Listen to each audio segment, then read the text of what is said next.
Well, hello there, everybody, and welcome to Chatting with Charles. I have everyone's favorite music and law, Ryan Hall, with us today. Hello there, Ryan. Hey man, how's it going, Charles? I'm doing well. How about yourself? I was better, but I got over it. Love it, love it, absolutely love it. Well, you've been on the road and traveling again. Went down to see mom and take care of her for a bit, and so she feeling better. So now you're back home. Yeah, it's more or less she takes care of me. she, you know, Well, you know, moms they hate giving up that role, right? And so it makes them feel better to do it. she can barely walk, and just, but she's. I reminds me of my grandpa because my grandpa he went down there to take care of my great grandmother before she died, and she was 102 when she passed away. He was he was down there with her, and he was in his late 80s, and I said, "Well, how does Grandma do today, Grandpa?" And he said, "Well, she had me up for breakfast, and she done had it cooked and ready to go. You're taking care of her." I said, Yeah. "Well, So some people, that's how you take care of them by letting them take care of you. It's just they've got to do it. It's they have that need. But let's go ahead. Let's welcome in everybody in the chat. We had Herba Fireside Studios in early with a request that you sing if you'd like to later. And go ahead. Don't let me cut you off. You go ahead. You say whatever you want.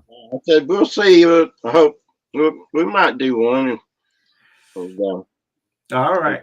try to So do we got one. R2, R3 locking up after that, and Ryan of OU812. And we have Mr. BHB Jr., or Bruce, as we like to call him in the chat, followed by Keith H., Wayne McConnell, Josh Tanberg, Dave Chase. We got Riff in the chat. Good morning to you. And we got Brother Ben Coombs. Who's he? Some Canadian. He gets annoying sometimes, but we love him anyway. And Jimmy Bider is in the chat as well. And Ben does say that you have the best one-liners. For him. Yeah. So in case I missed them, Dave Chase is in the chat. Blackjack Guitar. Charles Green, welcome in. Glad to see you're feeling a little better. Keep working on that, buddy. Charles, see you, brother. Yeah, you're special. You pulled Charles Green into the chat. See, I love Charles. He's you can't help but to love Charles. that's true. The man has story after story, and he's just the nicest guy in the world that you could ever talk to. Yes, he is. So we got our buddy Ferd Burfel from East Texas with us, and William De Silva, Michael Kraus. We got Boombox, and we are now caught up in the chat. Now everybody's just kind of saying hello to each other. So yeah, buddy, I know that is. yeah. So well, Ryan, I've been so looking forward to this, and because you, my friend, are a character. And so, who knows what we're going to unearth today? Well, I hope it's all good. I hope so. Well, so I always start with the one question of how does your guitar journey begin? What gets you into playing guitar? Well, it started with piano. A lot like Edward. I had to take piano when I was like 5.5 or 6 years old because we went to Catholic school and it's a small school in a small town, and but got somebody that's famous from there now, and I'll go ahead and see if I can remember it right quick, and you can keep me on track if possible. But he got a couple of Grammys a few years back, and did a band where it's just a man and a woman singing, and it was called Civil Wars. Okay. And they did some music for movies and stuff. He played a song that he wrote that was actually below the school where I went to school. That was and It's the name of a creek down there, and I can't remember the name of. Shoot, I'll have to think of it later. But his name is John Paul White. John Paul White. All right. If you ever heard of him, he he won a couple of Grammys. Went to the same Catholic school I did. He's much younger than me, probably 15, 20 years, maybe. I don't know. Maybe not that much younger. I'd say somewhere in that area. So was it the music itself, or was it that he was another local guy? Just a little bit of both. With John Paul was just it's a small community. Like I said, when I graduated, we had 4 girls in my class and 6 boys. 10 kids in the 8th grade. Uh-huh. That's all we had, and back then, everybody knowed everything about everybody because, just 10 people. Yep. It's going to get around. Yep. But it's the same school that John Paul White attended years later. And, but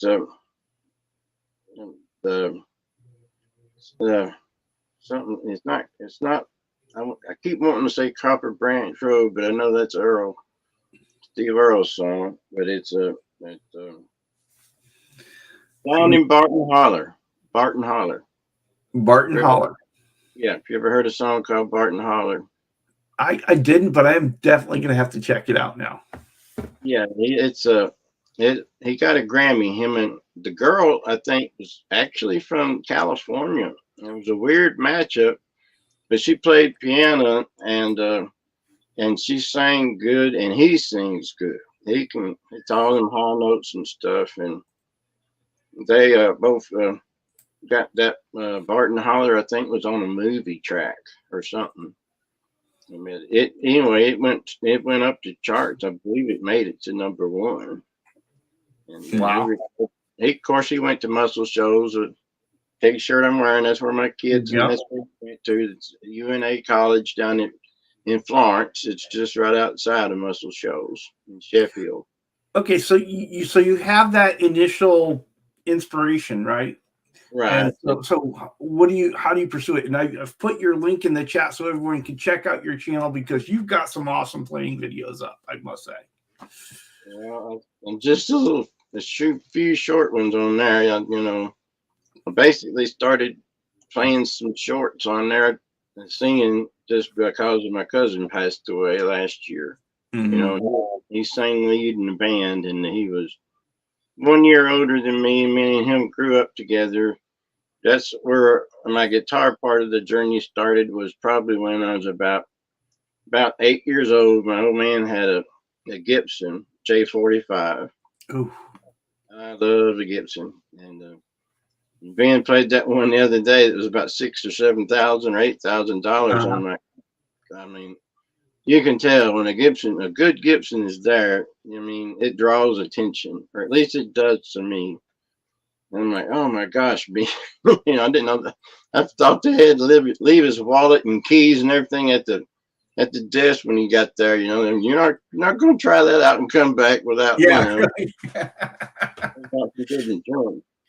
But my old man had that, and he had some songs that was written out that he couldn't play, but he did have some he could play, and he played the Wildwood Flower, which him and my cousin's dad, they grew up.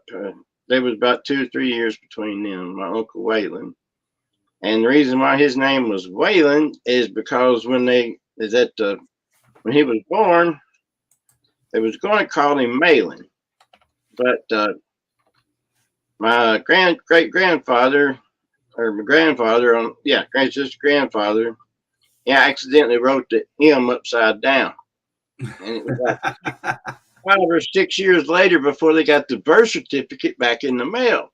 Yeah. My old man was born 1940, so Uncle Waylon was probably about 1937 or something like that. And they used to live in just an old 2-room rundown shack. Then in the wintertime, snow would come through the cracks of the walls and stuff. And they didn't have a radio or television or anything like that, electricity, you know. And my dad and him both wanted to learn how to play guitar, and my grandmother could play guitar a little, but they didn't have no music to listen to. No music. And so they would walk about, I don't know, 4 or 5 miles to a neighbor's house on weekends to hear the Grand Ole Opry and Mother Maybelle. That's what Dad used to tell me. And then when I was a little kid, I never heard Mother Maybelle. Mother Maybelle. I'm like, who's that? You know, me being Catholic, I didn't know. Maybe she's a nun. And, you know, and then I thought, well, that's not probably it. Sure, you know? Mother Maybelle was not a nun. Yes, I know.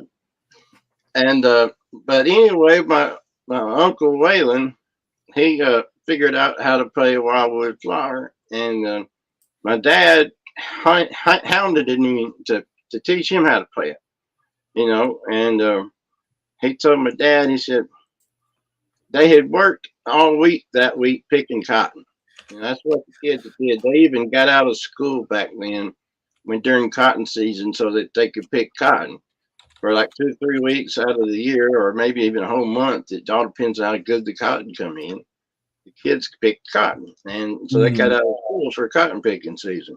And so anyway, they worked all week, and they got like a nickel was what they got paid. Really? Nickel or 15 cents. I couldn't remember what it was. And then they got paid and that end of that week. And they went by the store where my Uncle Waylon bought him a soda pop and an ice cream bar and spent his money. And then after he drank it and everything, and eat it, he's asking my dad, he said, ain't you going to get you one? And my dad's always been thrifty. And then plus he ended up being in the Marine Corps, so that made him even more. But he's like, no, I'm saving my money for something important. And he said, you still want to learn how to play a Wildwood Flower? And my dad was like, well, yeah, you know I do. And he's like, you give me that money so I can go back and get me another coat, and I'll teach you how to play it. And so my dad was like, you don't, we're going to be into it, and the whole 9 yards. And Uncle Waylon promised him that he would. So that's where my dad first learned how to play his first version on Wildwood Flower, and then he'd play it sometimes when I was a little kid. And of course, J45 is a pretty good sized guitar, and I was always little when I was a little kid. It was before we moved to the farm, and we moved to a 133-acre farm. That my best friend was my dog. You know, we'd go out in the woods hunting and all that stuff all the time. And anyways, around then I started muscling out a little bit and got into martial arts, which Daddy started teaching me judo when I was about 5. So I was hooked on martial arts ever since then, and took a lot of martial arts and done a lot of different ones. And but then sometime around 10 or 11 years old, my cousin, it was my Uncle Waylon's son, who was just a year older than me. His name was Curtis. And yes, he was named after a black man, but he was white, of course, you know, my Uncle Waylon. And he met a guy when he was in Kentucky that he really liked him, and his name was Curtis. You never heard nobody called Curtis before. So when they, similar to him, when they named my cousin Curtis, they spelled it with a C. I know sometimes people spell it with a K, so right. I don't know which is right, but his was spelled with a C. And I've seen it more commonly with a C. Is it? Okay. And Curtis and me would ride. I'd ride my bicycle to his house, or he had gotten a moped when he was about 14, and come to each other's house, and we'd listen to Leonard Skinner albums and pull the needle up and drop the needle down. You know, one of us try to pick while the other one would do the needle, and back and forth, and take us all day long to learn one song, you know. And and pick out the lead parts and all that. And but that's kind of where I got hooked to the guitar, more over towards the piano. But I can still play the piano, but I can't read music much anymore. I learned. I was in the high school band, and I played drums at first in the band, and then which it was just a marching band. We didn't have no other kind of band. And Right. so my other cousin on the other side of the family, he played tuba, and he was the same age as my sister, about 3 years older than me. And he was graduating, and I was a freshman, and they needed somebody to take over the tuba place. And the teacher just saw me as a perfect fit because me and him both was broad and big enough to handle it. So Right. they swapped me over on tuba, and my cousin Bernie teach me how to play a bunch of songs that they knew, and I just picked it up by ear, and then I slowly read it some, and then we got a new band director, who ended up becoming one of my longtime friends, and still is to this day. And he even went to the recording studio with us, which I'll tell that story later if we get time. But yeah, his name was Glover, Daryl Glover, and he actually married. Now he's married to a woman. It was her her brother was a famous guitar musician, singer, and stuff back during the old days in the 50s and stuff. And his name was Gordon Terry.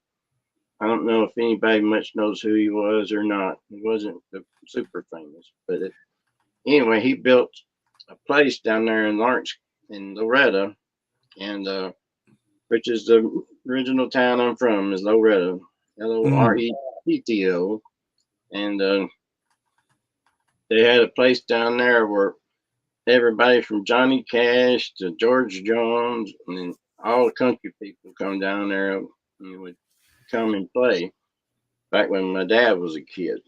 And, Yes. So all around you in a way. yeah, I mean it is. It's everywhere, and that's the thing about where I live. I'm about an hour and 20 minutes away from some of the places in Nashville to do play. Like Ben always says, "Why don't you go to Guitar Center in Nashville?" I said, "I hate Nashville." I worked in Nashville for years, coming out an electrician, but Muscle Shoals is about 45 minutes south. Now, before you get into Muscle Souls, because that's a whole nother story with you. Okay. And let me go ahead and welcome in some folks that come into the chat and kind of catch us up that way. I want to welcome in Rico B. We've already welcomed in Janice. No, we haven't welcomed in Janice. So welcome in Janice, and I certainly hope you feel better. She's a little under the weather, as is Charles Green, but they're both getting better. So that's the important thing.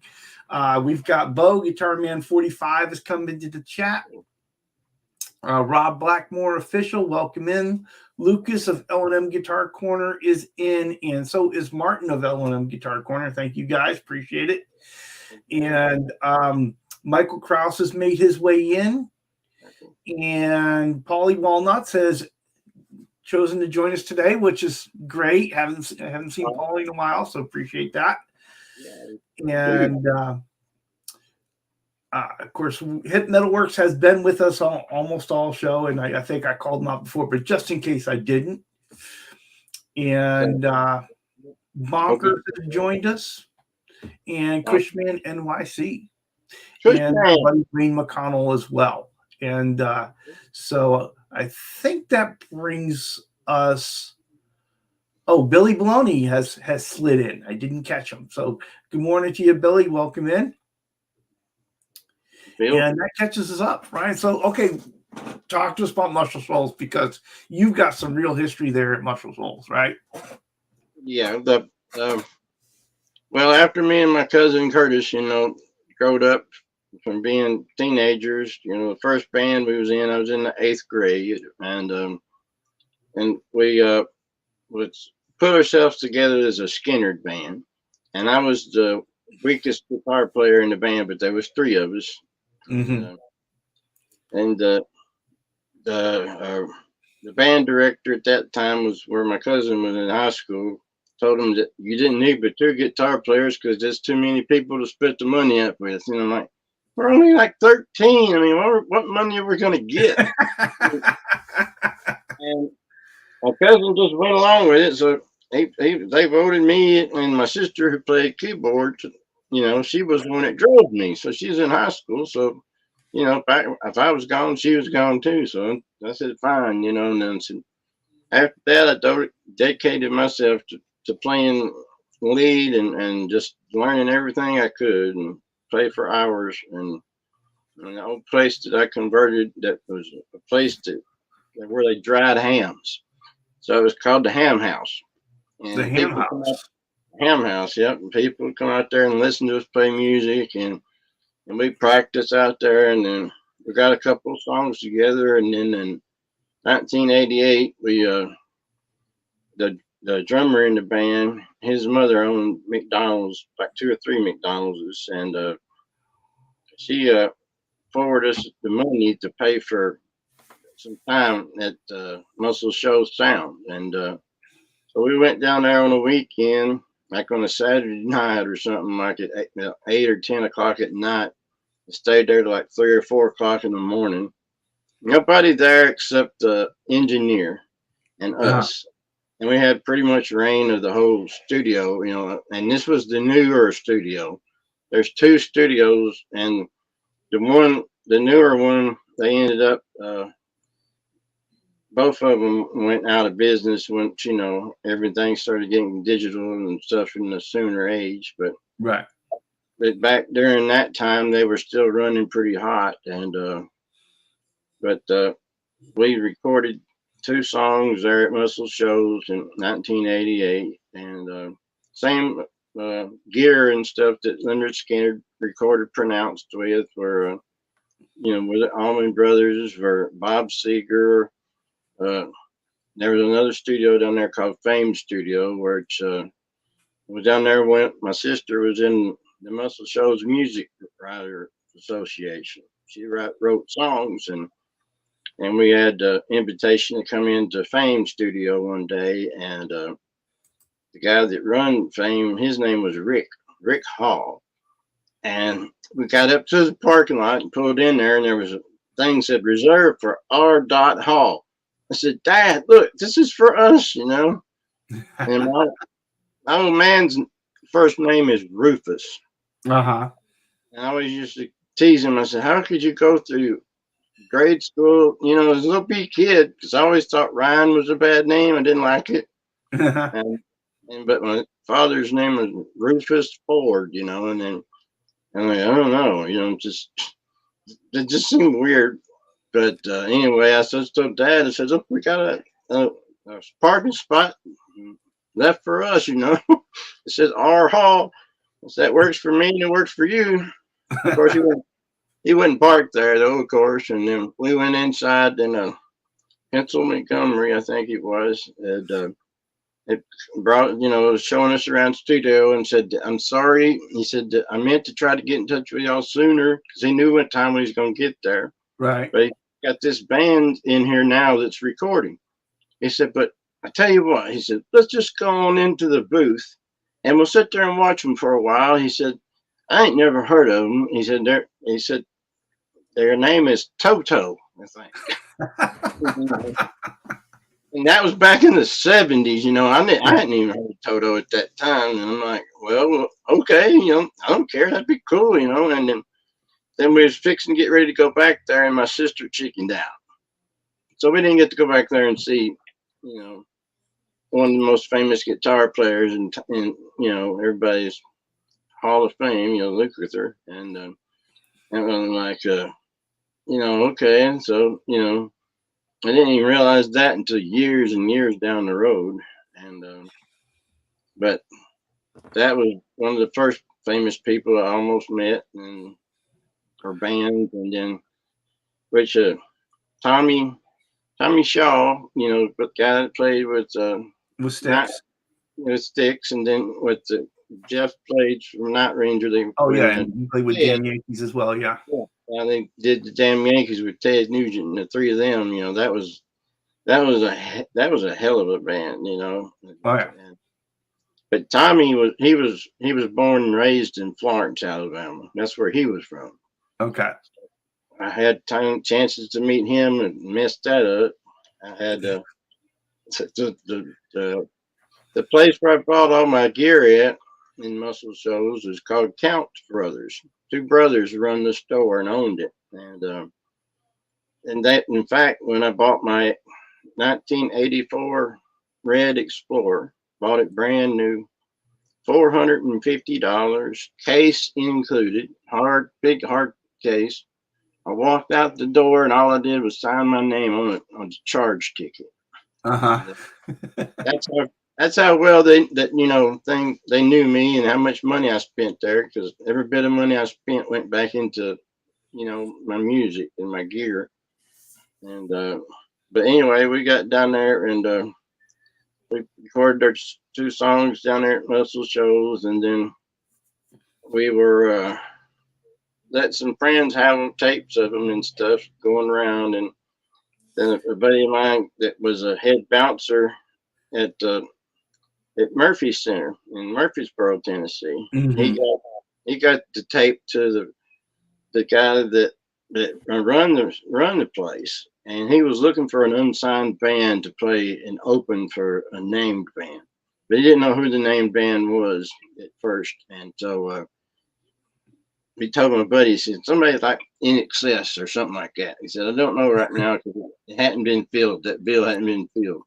Mm-hmm. So he says, but I love these guys. He says, I want to hear more from them, And he's like, can you get them to send me some more tapes or something? He says, I'm very interested in hiring them to play in front of such and such date and everything. And then he come back and told us about it and everything, and everything was looking good. And then the thing that happens with most bands, we split up over irreconcilable differences, or just because of stuff I can't exactly say, but it had, stuff between different guys in the band. But anyway, I was working in our store just about a month later, and I heard on the news that the guy come on and talking about coming to you live at the Murphy Center in Murfreesboro, February 22nd. I thought,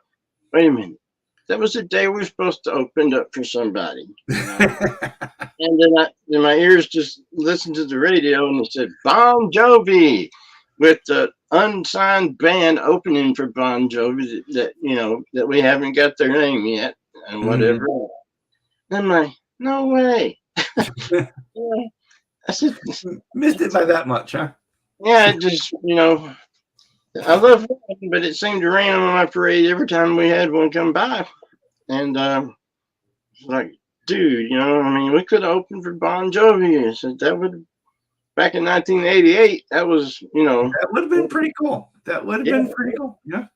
And it's too bad that fell apart. But we do have a question for you. Jeff K is asking, do you know if Toto was recording the Hydra LP when you saw them at Muscle Shoals?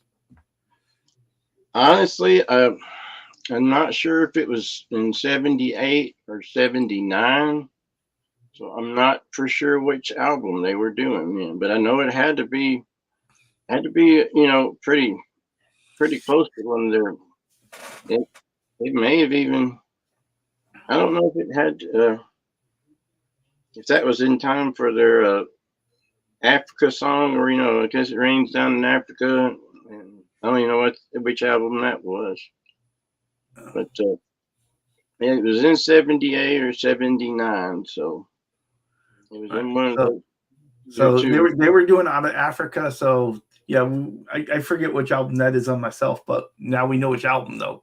So we have to do is look it up. I think that was. Just look for the year. Yeah. Well, Ryan, we've got some other folks that have come into the chat while we've been talking here. And I tell you, those stories are just incredible. People are eating them up and telling you lots of great stories here and things like that in the chat. But we got GTR 1952. Gary is with us. I think we already, let's see, Quentin James has popped in, and he is with us as well. He's my neighbor-in-law. Yeah, Y'all your know neighbor-in-law. Yeah, he's my neighbor-in-law because he's in Kentucky. that's right. And we got Unfucking Believable in the chat. Really? Paul McNary and 3 of the cats have wandered in. Oh, And so that catches us back up.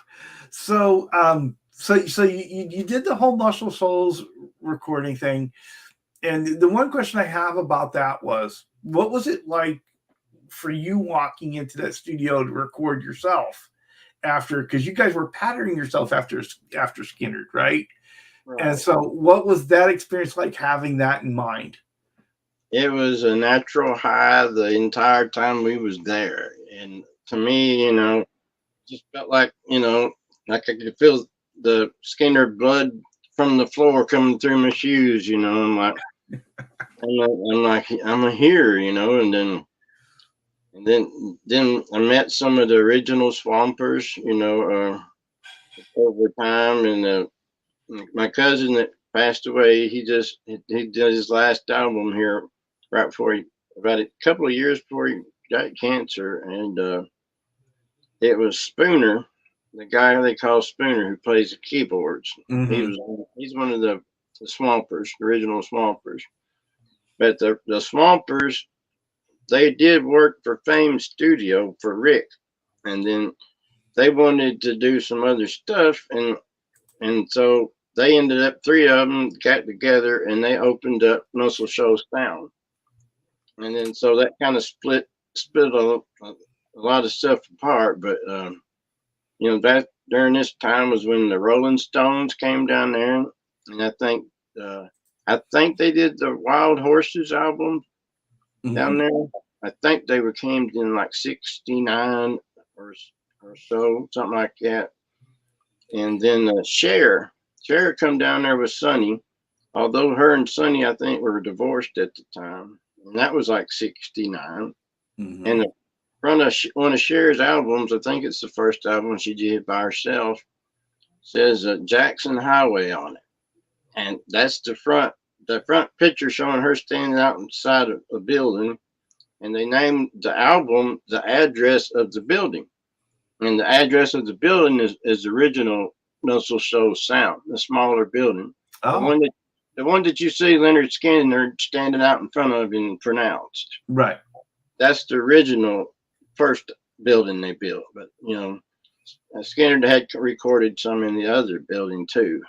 And when we was down there, the engineer, me and him, I took everything seriously. The other guys were drinking beer and, went outside having something extra if they needed it. And I was like, no, I want to be as sober as can be, because I am so high on just being here, Yeah. And then while they went outside or something to smoke, and the engineer and me got to talking, he says, "You a big Skynyrd fan?" I said, "Yes, sir. Yes, sir." He said, "I got something to show you." So he took me down to Studio B, where they had been redoing some stuff, and he says, he opened up a door, and inside this door was this huge console that went all the way across the room, and you could barely open the door to get past it. And he said, "See that console?" And I said, "Yeah." He said, "That's the original one that Pronounced was recorded on,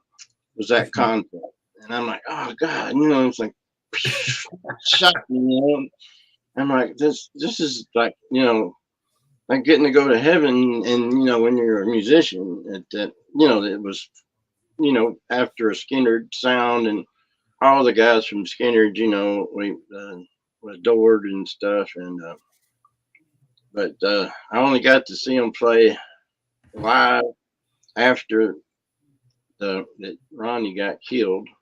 Mm-hmm. But I did get to see them live, and when I seen them, they did their tribute tour, and Johnny Van Zant was singing, for them at that time.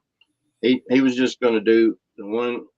They were just going to do one set of shows, and that's it, Mm-hmm. So their first show they did was in Nashville, and that at a what was called Starwood Amphitheater up there in Nashville, and I got we got tickets to see him, and I got to see him, and that was just that was totally amazing too. So that was 10 years after the plane crash. So I don't know, that what exact time that would have been, but I want think it was still in the 80s, 80 something, and but at that time, Alan Collins was in real bad shape, and they brought him out on stage in a wheelchair, and Gary Rosington was pushing him out in the wheelchair, and got him out there on the stage, and then he could barely talk. He was mumbling a lot, and stuff, and he just mumbled some words and waved to everybody in the audience. Of course, everybody went crazy because Yeah. it was Alan, and it was really, especially us guitar players. That's who I always wanted to lean towards, was more like Alan, but playing slide and stuff like Gary at times. And So both Alan and Gary were kind of guitar heroes for you then. yes, oh yes, most definitely, and then of course Ed King. Mm-hmm. Ed King was, to me, a bigger influence than Steve Gaines was, but Gaines was he was no flop. He was definitely on his game too, and but Ed King is who. After seeing that concert, I realized Ed King is where that plucky sound comes from, like Sweet Home Alabama. Mm-hmm. That Yeah. plucky. That's where he come from. And Ed King was from California. And then I'm sure if y'all look up River Docs and watch some of his stuff, you learn a lot about Skinner. And, Oh yeah, the River Docs, those documentaries on there are great. You find out all kinds of stuff that you never knew, and he does quite a bit of research to get there. So yeah, and I was telling him I got some pictures of like the Allman Brothers, and then Gary when him and Cher was dating, and pictures of him not in Cher directly, but everybody else on the flight of the plane, and somebody had took, and we had a used clothing store along with our other store, and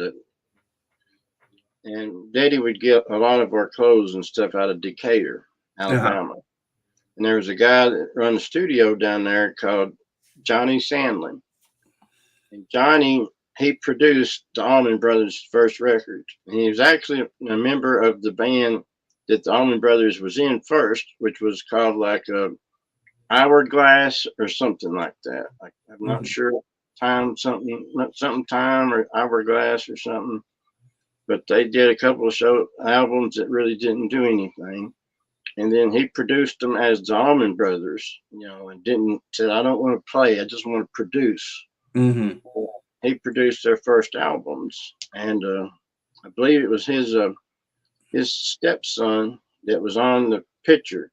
That had the little 3-year-old long-haired boy with a little straw or something in his hand, Mm-hmm. The first album cover was his stepson. I had pictures of him and an autographed picture. I still got it of Cher in black and white. Of course, if she had any work done, and she autographed it to that little boy. And I found it in our dig store. Daddy is going to throw it away. It was a photo album. I found that photo album, and it was full of people's pictures, and it had pictures of this man and woman holding a gold album. And I asked my cousin Curtis, years later, I said, who is this? I said, I know him. And he's like, oh, that's Johnny Sandlin, I think. I said, seriously? He's like, yeah, I think so. And so I looked him up and got in touch with him on the internet, and I said, I sent him a picture of that picture in an email, and he says, where did you get that? And I said, well, I explained to him we had to use clothing store, so somebody throwed it away in Salvation Army, so that's where we got a lot of our used clothes and sold them. And what they called them dig stores down here in Tennessee in the South, you know. Mm-hmm. Basically, we didn't have a Goodwill back then, you know. That was Right. a good, basically, it was just good to anybody who wanted a nice pair of pants or something, you know, for cheap money. And I sent that picture in a photo, I mean, in a email, but back then the emails weren't that good. So that was like 99 or 2000. And Johnny wrote me back. He said, I don't even have that album. He said, that's the very first gold album that I ever produced. I said, I don't even have it. He said, and you're the only person I know that's ever had a picture of it. And I'm like, well, I said, do you want them? I said, you know, and I showed him the pictures of the whole photo album and stuff. And he explained to me like the autographed picture of Cher. And that was supposed to be given to his stepson. And I was going to give him all this stuff back, you know. And then I said, the only thing I wanted him to do is let me. He was ready to pay me for them. And I said, dude, I said, this is your memories, not mine. Mm-hmm. I said, these belong to you. I said, I'll tell you what I will do if you'll let me take my oldest son, which my oldest stepson was starting to learn how to play music then. I said, you let me bring him down there to the studio in Decatur, and say his name of his studio was Duct Tape Studio, just like Love you it. know, DUCK, duct, you know, duct tape. And I said, you let us have a tour of the studio, and then I'll give you the pictures. We'll call it even. He said, deal. He said, come on. He said, right now I got some people in the studio and stuff, so we can't do it right now. And then later I tried to get back with him. He broke his arm, and so that kind of made everything difficult. And then later into that time is some, you know, stuff with my wife and I, you know, how I had to get on disability, and that kind of split up our family. And then later on, she got killed in 2003. But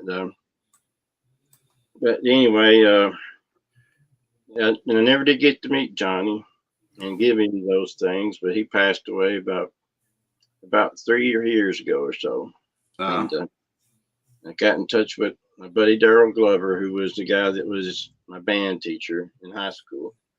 But then, which when I was playing tuba for, and you know, and he was graduated from UNA, and that was what he wanted to be as a teacher, you know, as a band teacher. And so, and I played with him, and him being our leader of the band for almost a year. So when one day he come up to me and took me to the side, and he's like, "What chord are you playing on that right there, Ryan, on that song?" And I just looked at him and said, "Well, Daryl, I don't rightly know." And he said, "I knew it." He said, "You can't read music, can you?" And I said, he said, "You're playing by ear, aren't you?" And I said, yeah. I said, "Honestly, I can read music." I said, "But I'm really slow at it." I said, "Plus we got to march and keep time, you know, like we're in parades and all that other crap. So, you know, I could chew bubble gum and walk and sing at the same time, and I could do that.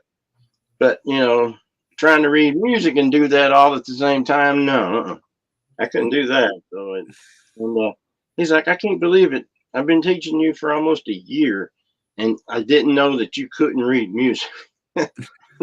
Yeah. I said, That is an outstanding story. It certainly is. The fact that you decided to do that, and then it took them so long to figure it out.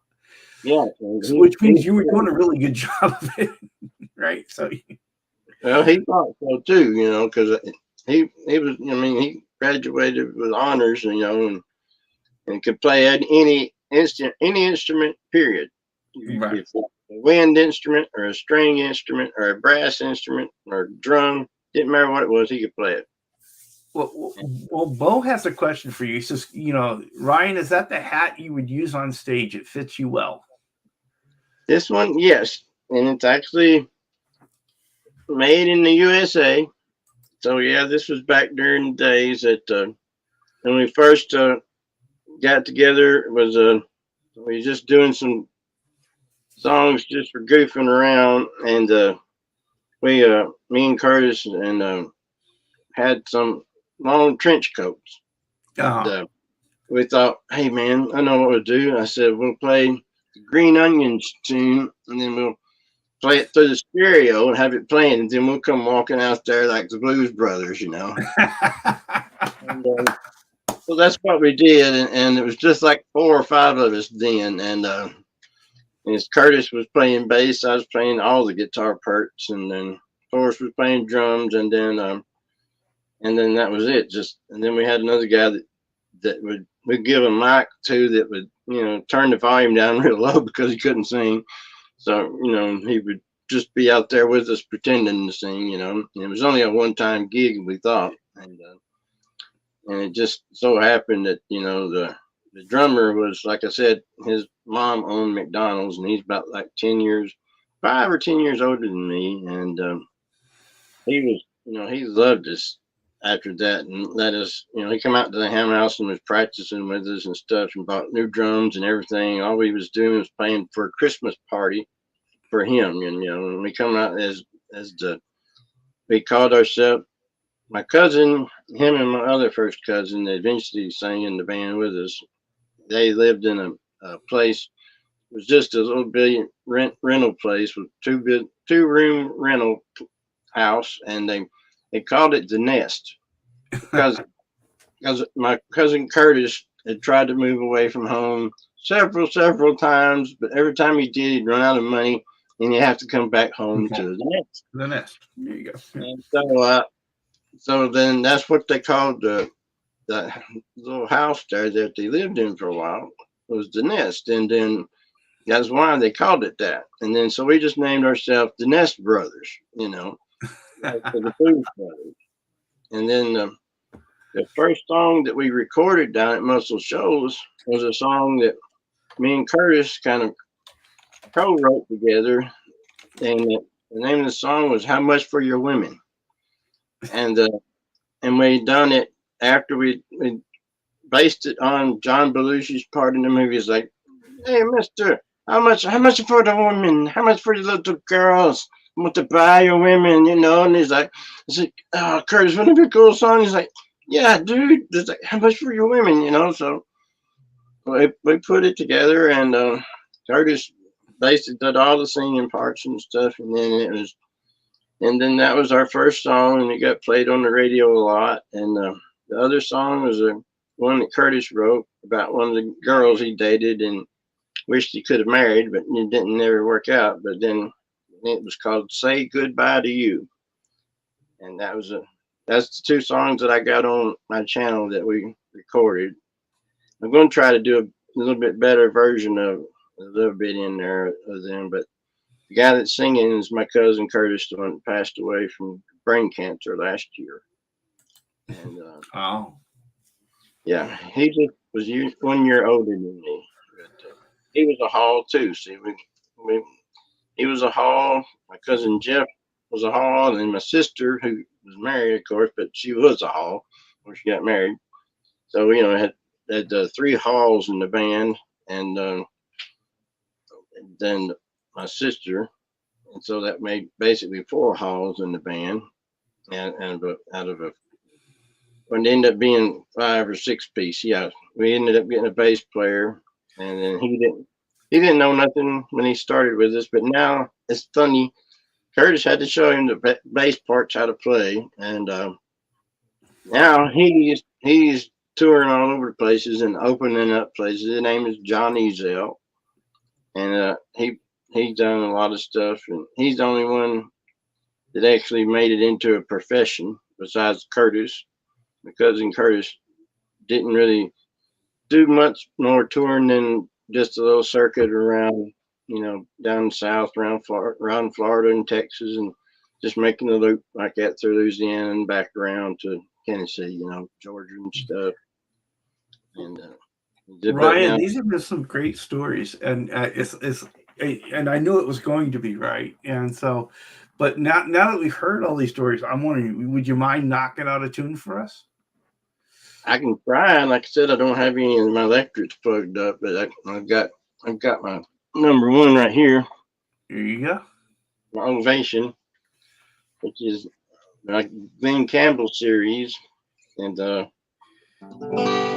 bought my mother bought this for me when in around 83 or 84, and I've had it ever since. Let's see if I can find something here.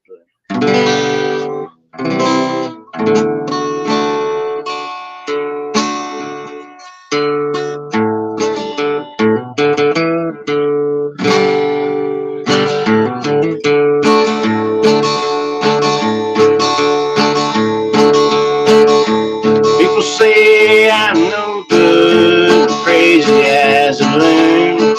'Cause I get stoned in the morning, I get drunk in the afternoon. Kinda like my old pretty hound, I like to lay around in the shade. And I ain't got no money, but I damn sure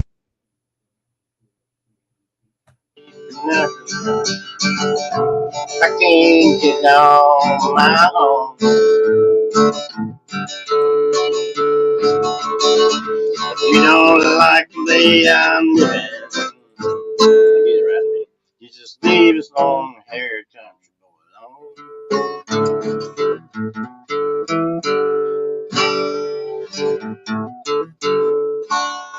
Okay, I love it. Love it. Thank you so much. Appreciate that. been damaged a lot, and so it's hard for me to play. And that's one of the reasons why I wanted to do some stuff, play some songs, and get. I thought, well, if something ever happens to me, my kids can look it up now on the internet. See that? Hey, yeah, that's my goofy dad. That's him. And so it just one of the things, and let's see. What did I do last time?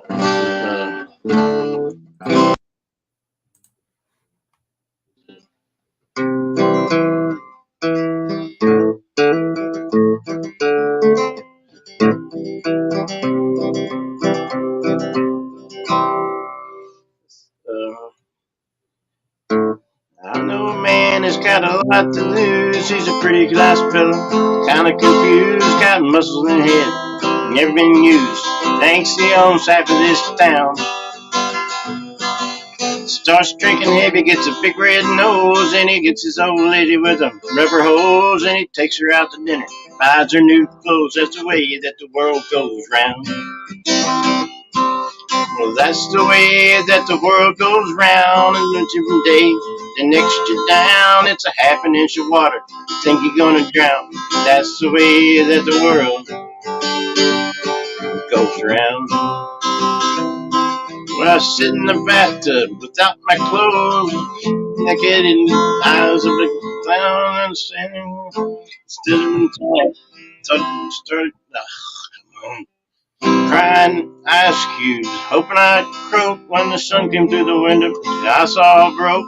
I stood up and laughed, thought it was a joke. That's the way that the world goes round. Since I messed that one up too. That's another John Prine.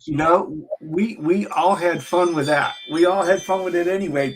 If I don't, go back and watch the replay later, I put up all the comments as they were coming in. People are saying, amazing, Ryan, sounds amazing, awesome. Ben said he loved it.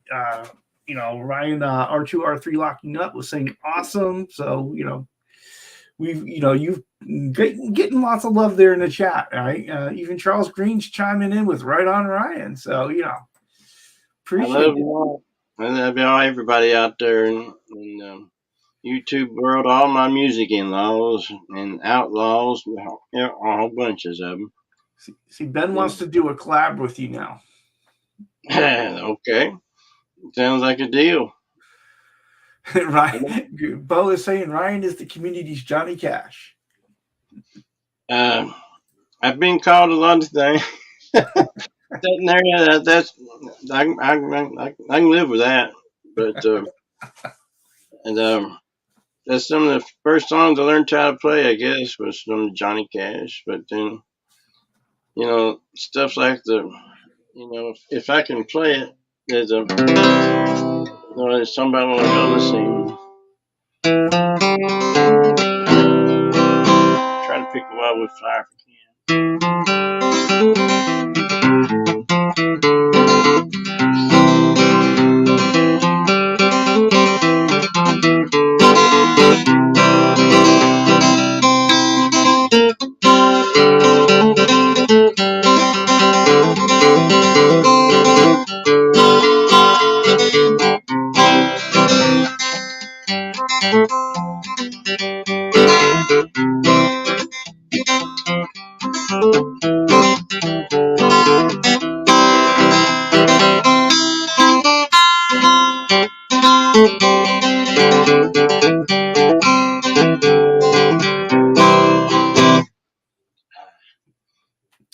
So get lots of great stuff there.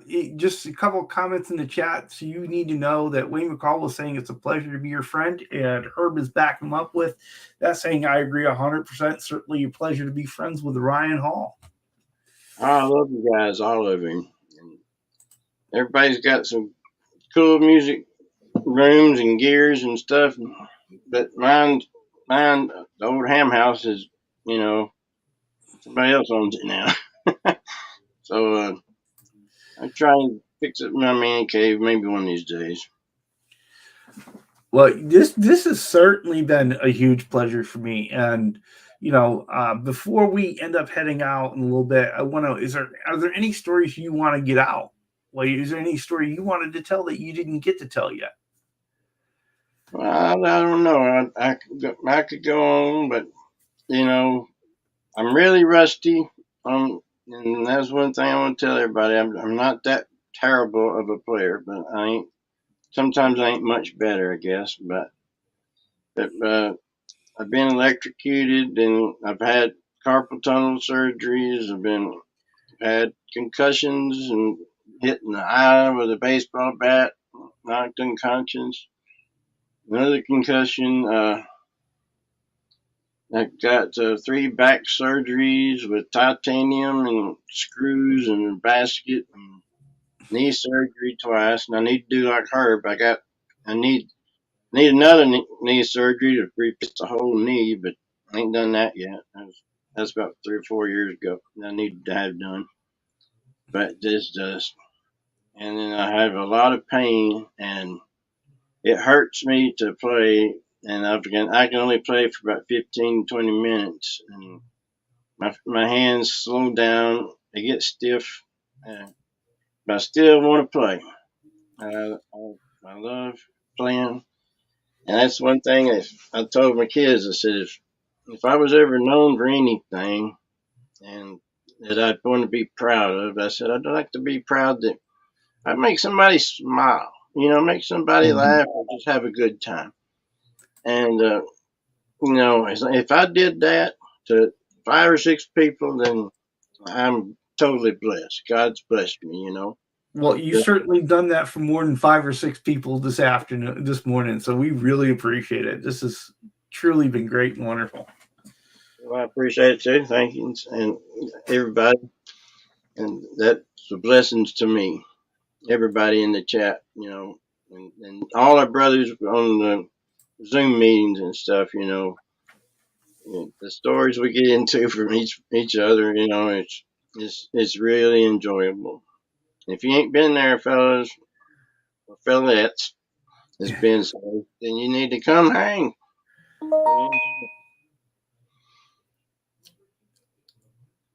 I'm kind of watching the chat, and so Herb says yes, this was another great show. Thank you, Herb. Enjoyed it. Mm-hmm. And Vox Guitar Rocks said, "Amazing, Ryan. Thanks for doing this." Thank you, and Vox. Dave Jace is telling us we had a hell of a show, so certainly appreciate it. Thanks, Dave. Didn't take my clothes off either. Yeah. It was noticed in the chat by Ryan OU812 that you are wearing sleeves. Yeah. Mm-hmm. I noticed in the the clip that you got me on the front, right? I look like one of Snow White's dwarfs, kind of squished together with a big head, chibi head that's like they called it in the anime. You didn't have no arms covered up, so I didn't know whether I was supposed to wear sleeves or not. So I just thought Yeah, it looked better if I had sleeves on. I told you it was UVU, right? Well, my mother would have wanted me to look pretty, so I'm trying to be as pretty as I can get. And that's I not love very it. good. I love it. Well, Ryan, thank you so much for being on the show today. It was a real hoot. I have had a great time, and so much so that I'm looking forward to watching it back so I can see. I can really pay attention even closer to all the stories and pull out those things I missed as I was looking in the chat and trying to find other things and figuring out what direction we're going in next. Want to let everybody know that Music Therapy Laughs is coming up next. He is going to start at, a few minutes here. So we're going to go ahead. We're going to get off so he can go ahead and start his show. Ferd is saying that he loved the music. Jim Cox is wondering, hey, wait, no tuxedo. What's going on? We appreciate it. Ryan, stay on. We're going to go ahead and I'm going to play the theme song going out. Everyone, thank you for being here so much. Make sure that you check out Music Therapy Labs next. The OU812 crew is going on later today. And, of course, Ben Coombs has his show coming up later today as well. And so he's got a band on as a group. And so make sure you go ahead and check that out. That should be a really great show. All right. So let me go ahead and play our theme out, which was supplied by Ben Coombs. And everyone, thank you for spending time with Ryan and I today. We had a great time. Thank you, Charles. Thank you, everybody. All right.